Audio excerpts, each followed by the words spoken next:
asalaamaaleykum yéen ñi nga xam ne yéenay seetaan seen site bi di Wassare TV amati nañ mbégte ak kontaante tey nag bi ñu gisee xam ne fii ñu ngi si Mbao cité Cyprès benn bâtiment daal moo fi daal di daanu depuis 11h ba jàpp midi yooyu noonu jusqu'à présent gis ngeen sapeur a ngi fi nit ñëpp a ngi fi ba léegi daal jotaguñ mën a génnee kenn. for nañ nag si wéeru béy ne am na ñi nga xamante ne ñi mooy juróomi personnes yi nga xamante ne ñu ngi si biir ba léegi nit ñi mënaguñ leen a génnee moo tax gars yi nekk fi nii ba léegi.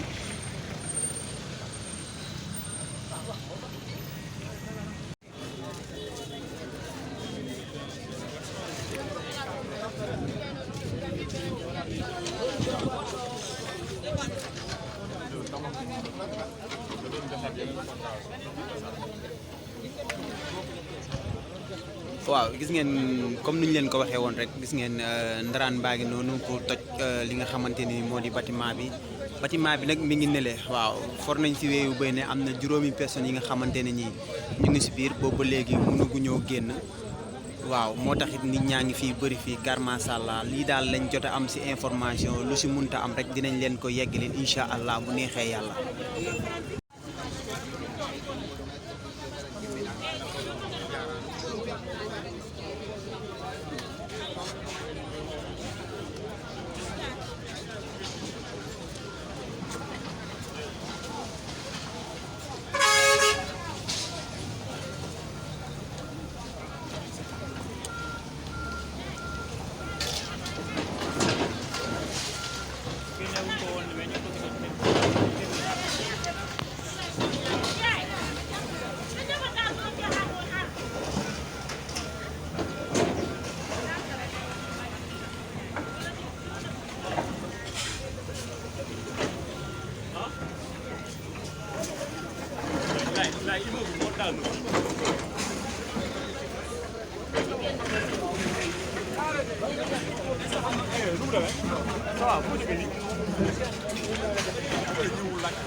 Boy bu bravo sax boy bu bravo.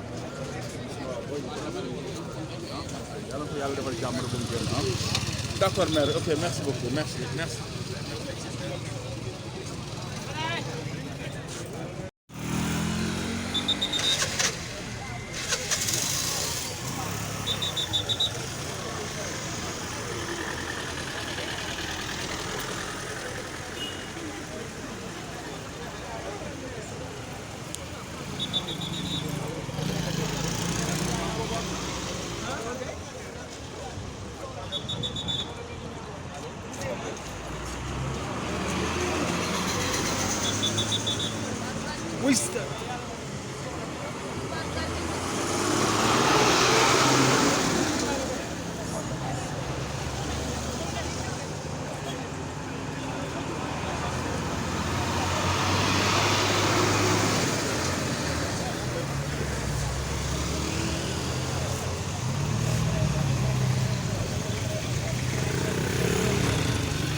Ay, gis na ba yow?